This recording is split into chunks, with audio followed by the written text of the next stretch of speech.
നമസ്കാരം. Raf talk മലയാളത്തിലേക്ക് ഏവർക്കും സ്വാഗതം. ഞങ്ങളുടെ വിശ്വാസ്യത ഒരു ബിസിനസ്സാക്കി മാറ്റാമെന്ന് കരുതേണ്ട.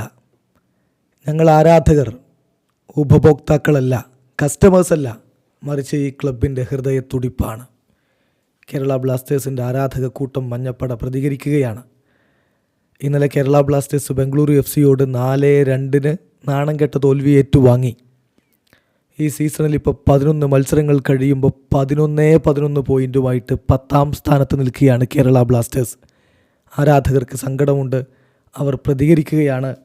മഞ്ഞപ്പടയുടെ സോഷ്യൽ മീഡിയ പ്ലാറ്റ്ഫോമുകളിൽ അവർ ഇതിനെക്കുറിച്ച് കുറിപ്പിട്ടിരിക്കുന്നു. അതിലവർ പറയുന്ന വാക്കുകളിലേക്ക് നമ്മളൊന്ന് പോവുകയാണ്. ഇനിയും എത്ര പൊള്ളയായ വാക്കുകൾ പറയും യാഥാർത്ഥ്യം മനസ്സിലാക്കുന്നതിന് മുമ്പ്, സത്യം നിങ്ങൾ തിരിച്ചറിയുന്നതിന് മുമ്പ്. എല്ലാ പ്രോമിസുകളും എല്ലാ വാഗ്ദാനങ്ങളും ഇപ്പോൾ മറന്നുപോയ എക്കോകളായിട്ട്, മറന്നുപോയ പ്രതിധ്വനികളായിട്ട് മാറിയിട്ടുണ്ട്. ഞങ്ങൾ ഈ ക്ലബിൻ്റെ വാഗ്ദാനങ്ങൾ ബ്രേക്ക് ചെയ്യുന്നതിലുള്ള ട്രാക്ക് റെക്കോർഡിൽ വളരെയധികം കൺസേൺഡാണ്.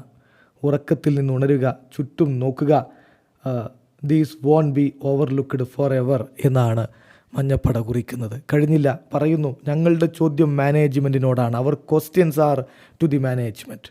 We the fans are not customers. We are the heartbeat of this club.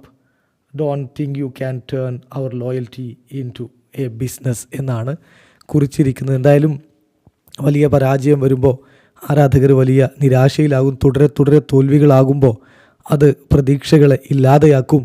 ഇനി അധികം വൈകാതെ ഒരു വലിയ മാറ്റം ഉണ്ടായില്ലെങ്കിൽ, അതായത് റിസൾട്ടിലൊക്കെ ഒരു വലിയ ചേഞ്ച് ഉണ്ടാക്കാൻ കഴിഞ്ഞില്ലെങ്കിൽ ഈ സീസൺ എഴുതി തള്ളേണ്ടി വരും. ഏതായാലും ആരാധകർ പ്രതികരിക്കുകയാണ്. വീഡിയോ അവസാനിക്കുന്നു. ഫുട്ബോൾ ലോകത്ത് കൂടുതൽ വിശേഷങ്ങളുമായി റാഫ് ടോക്സ് വീണ്ടും എത്താം.